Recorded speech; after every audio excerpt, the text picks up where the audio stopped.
बिस्मिल्लाहिर्रहमानिर्रहीम। अस्सलाम वालेकुम स्टूडेंट्स, कैसे हैं आप? उम्मीद करता हूं कि आप सब खैरियत से होंगे।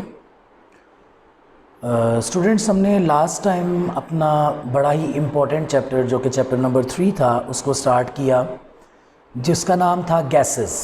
पेज नंबर 40 से स्टार्ट लिया हमने। सबसे पहले हमने स्टेट्स ऑफ मैटर को स्टडी किया, फिर हमने जो है वो प्रॉपर्टीज़ ऑफ गैस को स्टडी किया, फिर प्रॉपर्टीज़ ऑफ लिक्विड को किया, प्रॉपर्टीज़ ऑफ सॉलिड्स को किया, थोड़ा सा प्रेशर के बारे में देखा। उम्मीद है कि आपने जो है वो घर पे इसको स्टडी ज़रूर किया होगा और आपने इसको अंडरस्टैंड किया होगा। अगर फिर भी किसी चीज़ में किसी किस्म की कोई अगर आपको कन्फ्यूजन है तो आप ज़रूर शेयर करें। उसके बाद स्टूडेंट्स, आज की अगर बात की जाए तो today we are going to discuss our new topic which is gas laws. Which is gas laws.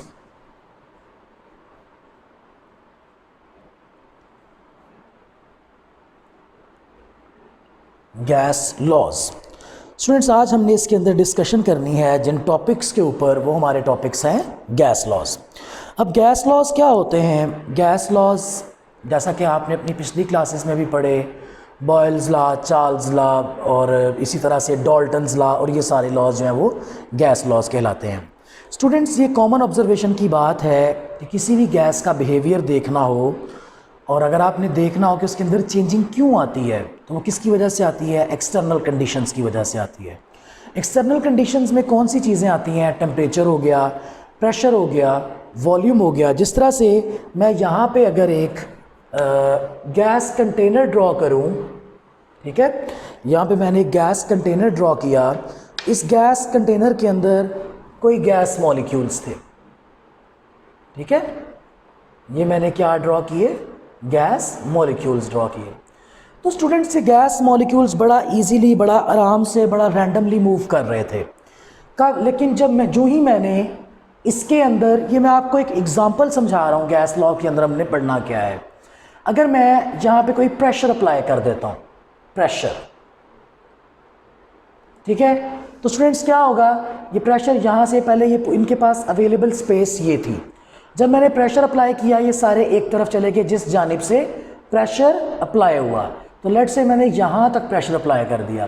पहले आप देख सकते हैं कि इनके अंदर जो एम्प्टी स्पेसेस थी, इनके दरमियान में वो काफ़ी ज़्यादा थी, लेकिन अब वही एम्प्टी स्पेसेस कम हो गई हैं। और क्यों कम हो गई हैं? वो इसलिए क्योंकि हमने प्रेशर को बढ़ा दिया। ये हम बॉयल्स लॉ पढ़ रहे हैं कि प्रेशर और वॉल्यूम हमेशा जो है वो एक दूसरे के इन्वर्सली प्रोपोर्शनल होते हैं। ये बाद में बताऊंगा इन्वर्सली और डायरेक्टली। अभी आप फिलहाल ये समझें, मैंने प्रेशर बढ़ाया तो इनके अंदर चेंजिंग आ गई। आप देख रहे हैं कि पहले एम्प्टी स्पेसेस बहुत ज़्यादा थी और अब एम्प्टी स्पेसेस बहुत कम हो गई हैं।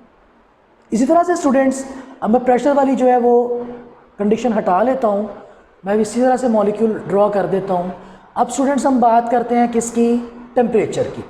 टेम्परेचर भी गैस मॉलिक्यूल्स के जो मोशन है, जो इनका बिहेवियर है, उसके ऊपर ख़ासा असर रखता है। अगर मैं बात करूं टेम्परेचर की, तो स्टूडेंट्स, मैंने आपको पहले भी एक दफ़ा जिक्र किया, आज फिर जिक्र करता हूं, किसी भी चीज़ का मोशन डिपेंड करता है किसके ऊपर? उसकी काइनेटिक एनर्जी के ऊपर।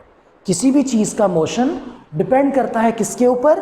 उसकी काइनेटिक एनर्जी के ऊपर। स्टूडेंट्स, आप ये कह सकते हैं कि motion of gas is directly proportional to its temperature।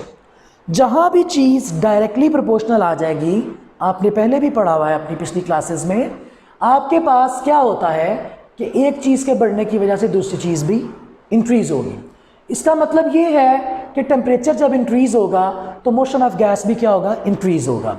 आप टेम्परेचर जब बढ़ाएंगे तो इन गैस मॉलिक्यूल्स का मोशन बहुत ज़्यादा तेज़ हो जाएगा, बहुत ज़्यादा स्पीडी हो जाएगा। और इसी तरह से अगर आप अपने टेम्परेचर को फॉल करते हैं, ठीक है, कम करते हैं, तो आपका मोशन ऑफ गैस जो है वो क्या हो जाएगा? स्लो हो जाएगा। इसकी अगर आप एग्जांपल लें, अगर आप वाटर को किसी बीकर में डालकर बंसन बर्नर के ऊपर रख देते हैं जिसके नीचे आग जल रही होती है, बीकर के नीचे, तो स्टूडेंट्स आप देखेंगे जब पानी का टेम्परेचर ज़्यादा होगा तो वाटर जो है वो बबलिंग स्टार्ट कर देगा। वो बबलिंग क्यों है? क्योंकि जो वाटर के अंदर मॉलिक्यूल्स हैं उन्होंने मैक्सिमम टेम्परेचर अटेन कर लिया है, और वो मैक्सिमम टेम्परेचर अटेन करने के बाद उनके अंदर इतनी ज़्यादा जो है वो स्पीडली मोशन आप उसका देख सकते हैं कि आप देखते हैं कि वो सारा पानी उबल रहा होता है नीचे से लेके ऊपर तक। तो ये वो एग्जांपल है जो आप डोमेस्टिकली देख सकते हैं कि टेम्परेचर जब बढ़ता है तो मॉलिक्यूल्स का मोशन जो है वो फास्ट हो जाता है। इसी तरह से जब आप वाटर को फ्रीज करते हैं और आइस बनाते हैं, आपको इसके बारे में भी पता होगा, आप क्या देखते हैं कि पानी जो है वो ऐसा नहीं होता कि एकदम से बर्फ़ बन जाए, नहीं। आप देखते हैं लेट से आपका रूम टेम्परेचर है 12 डिग्री सेल्सियस, लेट से आपने उसको फ्रीज़र में रखा, वो 11 हुआ, वो 10 हुआ, 9, 8, 7, 6, 5, 4 पे आके ऊपर ना एक कच्ची सी तय आ जाती है, एक हल्की सी तय आ जाती है।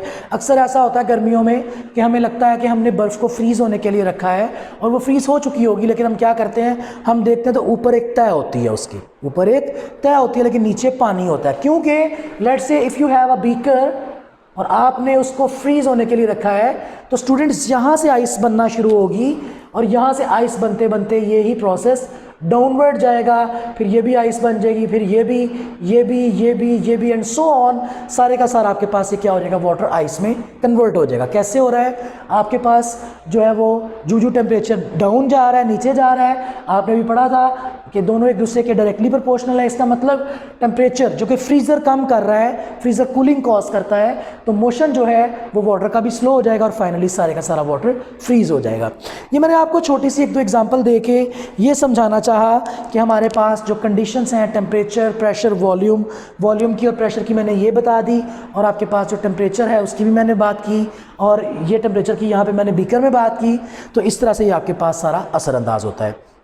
उसके बाद स्टूडेंट देखिए वो बताता है कि तमाम गैसेस के ऊपर टेम्परेचर, प्रेशर, वॉल्यूम जो कि एक्सटर्नल कंडीशंस हैं, इनका असर होता है, और इन्हीं सारी कंडीशंस को देखने के लिए, परखने के लिए और समझने के लिए, अंडरस्टैंड करने के लिए हम डिफरेंट साइंटिस्ट के ऊपर बात करेंगे, जिसमें सबसे पहले आता है बॉयल्स, दूसरा है चार्ल्स लॉ, फिर ग्राहम्स लॉ, जिस तरह से ग्राहम्स लॉ ऑफ डिफ्यूजन आपने पढ़ा, डिफ्यूजन की आपने प्रॉपर्टीज़ में बात की, और उसके बाद डाल्टन्स लॉ। तो आइए पहली बात करते हैं किसकी, बॉयल्स लॉ की। तो स्टूडेंट्स बॉयल्स लॉ क्या है, अगर मैं इसकी डेफिनेशन लिख दूं, बॉयल्स लॉ, तो इसकी डेफिनेशन ये बच्चों होती है, the volume of a given mass of gas at constant temperature is inversely proportional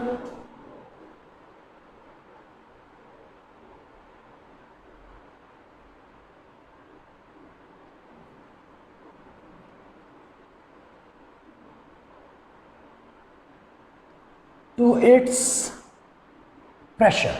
ठीक है, कि volume of a given mass of a gas at constant temperature is inversely proportional to its pressure. Students पहली बात, cramming नहीं करनी है आपने ये डेफिनेशन जो है, आपने इसका जो डेरिवेशन है उसको देखते हुए इसका जो जनरल फॉर्मूला है, आपने उसको जनरल रिलेशन है उसको याद रखना है, और उसी रिलेशन के ज़रिए हम जो है वो डेफिनेशन को खुद से बनाएंगे। अगर बात करें इन सारे लॉज की, Charles law, Boyle's law, Dalton's law और ग्राहम्स लॉ, स्टूडेंट्स इसमें कुछ चीज़ें होती हैं और वो 5 चीज़ें हैं। पहली है वॉल्यूम, दूसरी है टेम्परेचर, तीसरी है प्रेशर, और उसके बाद आप एक नंबर ऑफ मोल्स भी इसके अंदर कर सकते हैं। स्टूडेंट्स इसमें चीज़ें वेरिएबल भी होंगी और कांस्टेंट भी होंगी।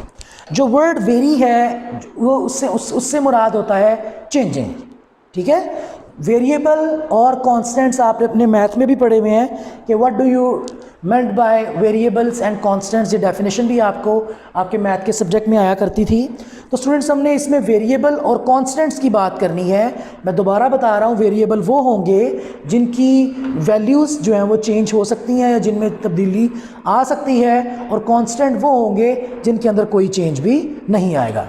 अगर आप बॉयल्स लॉ की बात करें तो बच्चों इसके अंदर प्रेशर एंड वॉल्यूम वेरिएबल होगा, जबकि टेम्परेचर और जो आपके पास जो क्वांटिटी ऑफ गैस है जिसको नंबर ऑफ मोल्स भी कहते हैं वो क्या होंगे, कांस्टेंट। दो चीज़ें variable, pressure and volume variable, temperature जो है और क्वांटिटी ऑफ गैस या नंबर ऑफ मोल्स जो है वो क्या होंगे, वो कांस्टेंट होंगे। अगर आप इसकी डेफिनेशन देखें तो मैं ऑलरेडी लिख चुका हूं, तो स्टूडेंट्स इसका रिलेशन देखते हैं। तो रिलेशन इसका क्या है, इधर मैं लिख देता हूं, V is inversely proportional to P।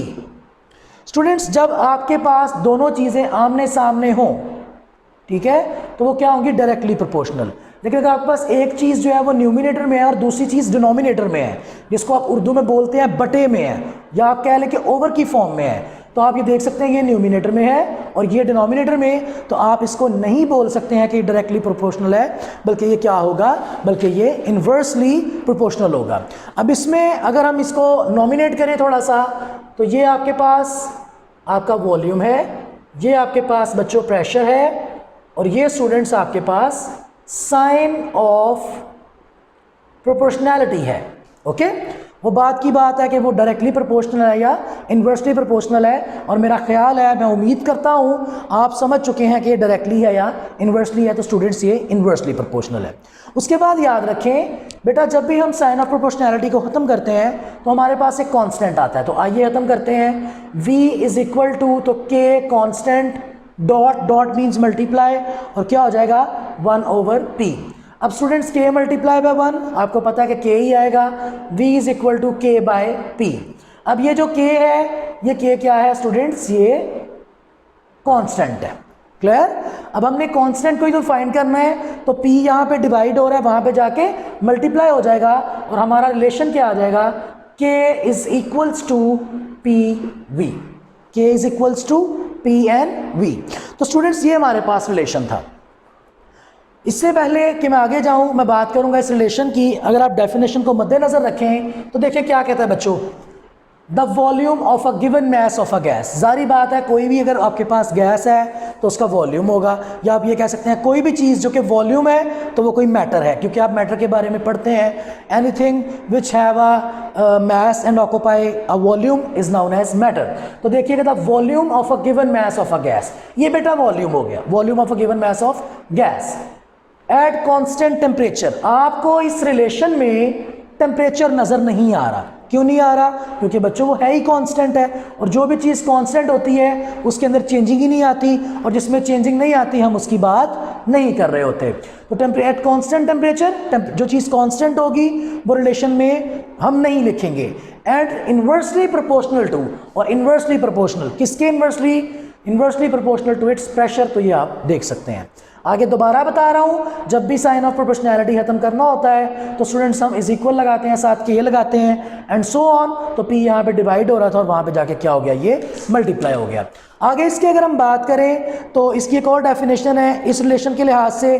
तो क्या बताता था, product of pressure and volume of a fix amount of a gas at constant temperature is a constant quantity.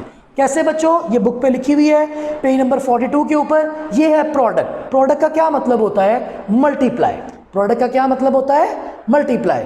The product of pressure and volume, मैं इधर लिख देता हूं second definition, the product of pressure and volume at fixed amount of gas and at constant temperature is called Boyle's law। ठीक है, देखिएगा आपके पास एक तो अमाउंट ऑफ गैस भी चेंज नहीं हुई, तो वो भी क्या है, कांस्टेंट है। फिक्स अमाउंट मीन आप इसको भी कांस्टेंट कह सकते हैं। उसके बाद आपके पास बच्चों टेम्परेचर भी चेंज नहीं हुआ। दूसरे, ये जो डेफिनेशन है ऊपर वाली, ये आपके पास इस रिलेशन के हिसाब से है। और ये जो डेफिनेशन नीचे रेड कलर की मैंने मार्कर से मार्क की, ये आपके पास इस रिलेशन के, ये वाला रिलेशन सेकंड रिलेशन इसके हिसाब से है। तो इसको आप देख सकते हैं the product of pressure and volume, product mean multiply, तो आप देख सकते हैं कि P और V क्या हो रहे हैं, आपस में मल्टीप्लाई हो रहे हैं। The product of pressure and volume at fix amount of gas, मतलब कि अमाउंट ऑफ गैस या बेटा नंबर ऑफ मोल्स, इसको भी अमाउंट ही कहते हैं ना, नंबर ऑफ मोल्स आपके पास बच्चों कांस्टेंट है एंड एट कांस्टेंट टेम्परेचर, और टेम्परेचर भी क्या है आपके पास कांस्टेंट है। तो आपके पास फॉर एग्जांपल दो गैसेज हैं और आपने कोई एक चीज़ फाइंड करनी है, आए एक और रिलेशन करते हैं, आपके पास बेटा दो गैसेज हैं, ठीक है, आप कहते हैं K is equal to PV and K is equal to PV, ठीक हो गया। तो स्टूडेंट्स आपके पास जो गैस 1 है, गैस 1 लिख रहा हूं इसको मैं, और इसको मैं गैस 2 लिख रहा हूं, मतलब कि ये रिलेशन गैस 1 के लिए है और ये रिलेशन गैस 2 के लिए है। तो इसको हम लिख देते हैं 1 P1 V1, मतलब कि प्रेशर ऑफ गैस 1, और इसको क्या लिख दिया, वॉल्यूम ऑफ गैस 1, इसको लिख दिया pressure of gas 2 and volume of gas 2। Student आप एक चीज़ देखें, आपको इन दोनों रिलेशन में एक चीज़ कॉमन नज़र आ रही है, और वो ये है कि इन दोनों की लेफ्ट हैंड साइड, आपने पढ़ा हुआ है ना मैथ्स में, राइट हैंड साइड और लेफ्ट हैंड साइड, फिजिक्स में भी पढ़ते हैं, इस तरह से ये भी आपके पास न्यूमेरिकल प्रॉब्लम टाइप है। तो आपके पास दोनों की जो लेफ्ट हैंड साइड है वो आपके पास दोनों की सेम है, ओके, दोनों की सेम है। तो क्या मैं इस K की जगह इस K की वैल्यू पुट कर सकता हूं? जी बिल्कुल कर सकता हूं।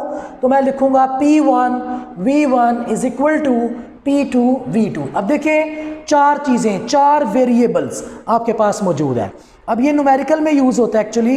फॉर एग्जांपल आपके पास इन चारों में से, आपके पास बाकी सब्जेक्ट्स में भी ऐसा ही होता है, किसी भी न्यूमेरिकल प्रॉब्लम में भी ऐसा होता है कि दो तीन चीज़ें दी गई होती हैं और एक चीज़ अननोन होती है, एक चीज़ सॉल्व करने वाली होती है, उसको आपने सॉल्व करना है। लेट से स्टूडेंट्स आपके पास P1 नहीं है, तो V1 जो यहाँ पे है वो इधर मल्टीप्लाई हो रहा है आपस में, और उधर जाके क्या हो जाएगा, डिवाइड। तो आप लिखेंगे P1 is equal to P2 V2 over, ये V1 इधर क्या हो गया, डिवाइड। तो बेटा इसके अंदर इसकी वैल्यूज पुट करें तो आप P1 को फाइंड आउट कर सकते हैं, आप P1 को फाइंड आउट कर सकते हैं। इंशाल्लाह अगले लेक्चर में आपसे दोबारा मुलाकात होगी, तब तक अपना बहुत सारा ख्याल रखिएगा, और जो चीज़ जिस चीज़ में प्रॉब्लम हो वो चीज़ हमसे ज़रूर डिस्कस करें और हमें ज़रूर पूछें। अपना ख्याल रखें, स्टे होम स्टे सेफ, अल्लाह हाफिज़।